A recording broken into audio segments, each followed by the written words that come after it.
All right, today we're going to dive into a really fascinating idea. How do these ancient epic stories connect with our lives, our very modern and, let's be honest, sometimes very ordinary lives? Let's get into it.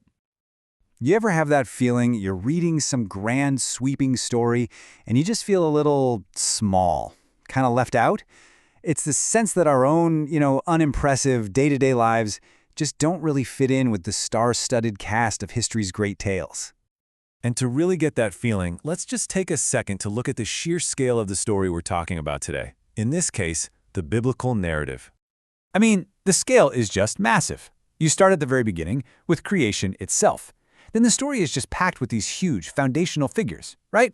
Abraham, Isaac, and Jacob. Joseph's whole dramatic rise in Egypt. Moses leading an entire nation out of slavery. And then you get this whole era of leaders, like Joshua, Samuel, and David. It is a true hall of fame. It's epic.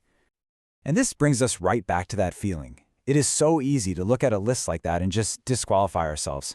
We think, because of our mistakes, or our background, or maybe just how quiet our lives are, there's just no way we could have a part to play on such a grand stage. But what if, tucked away inside that huge epic, there's a story that's basically proof that that's not true? What if there's a story specifically for the person who feels like an outsider? So just when we're getting kind of overwhelmed by the scale of it all, the narrative suddenly zooms way, way in. We turn a page and we find this quiet, almost out-of-the-way story about two widows and a farmer. It's such a dramatic shift in focus. And the main character here, Ruth, she is fascinating because by literally every measure, she is an outsider. She's a widow, she's poor, she's a foreigner from a different land. She wasn't even born into the faith community she's now a part of. She is the definition of an inconsequential person in that world. But here's the twist, and it's a big one.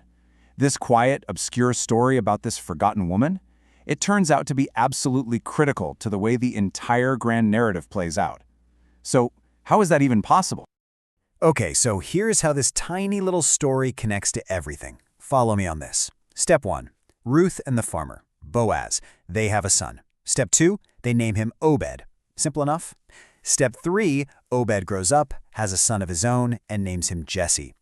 And then, the final step, Jesse becomes the father of, well, I guarantee you've heard of this guy. David! Yes, that David, the great king of Israel, the giant slayer, one of the absolute central figures of the entire story. And this obscure, impoverished foreign widow turns out to be his great-grandmother. Now that is an unassuming punchline. And the ultimate message from her story is just so powerful.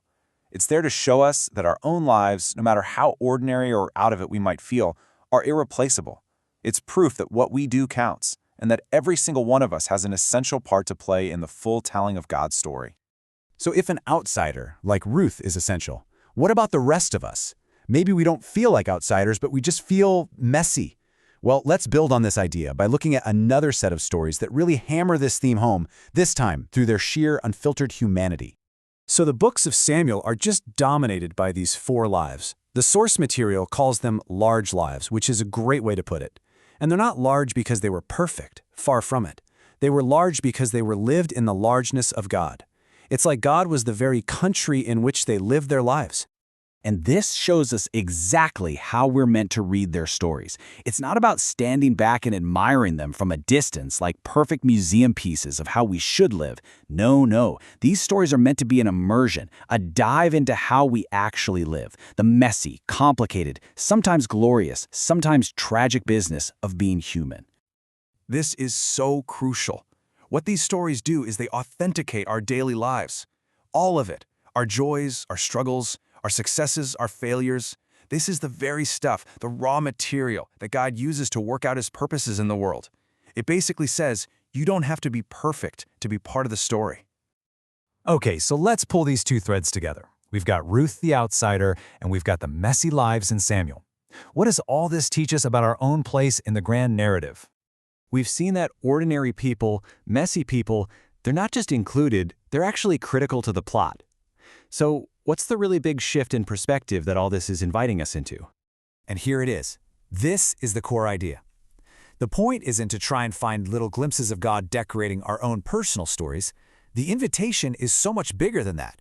is to see that our entire story, our whole life, is taking place inside of God's much larger, ongoing story. It completely flips the script. The source material has a great term for the opposite of this. It calls it boutique spirituality. And you can picture it, right? It's the idea of just using God to add a little color or spice to our otherwise bland lives, like picking out an accessory. But the stories we've looked at show a reality that's so much deeper. And that reality is this: God isn't a character in our story. We are characters in His. He is the larger context, the overarching plot that gives our individual lives their ultimate meaning and significance. We're not the main character of the whole show. We're part of a much bigger and much more important ensemble cast. And that leaves us with one last thought to take away from all this. If your story, right now with all its ordinary details and all its messiness, is truly an irreplaceable part of a much larger divine one, what changes for you tomorrow?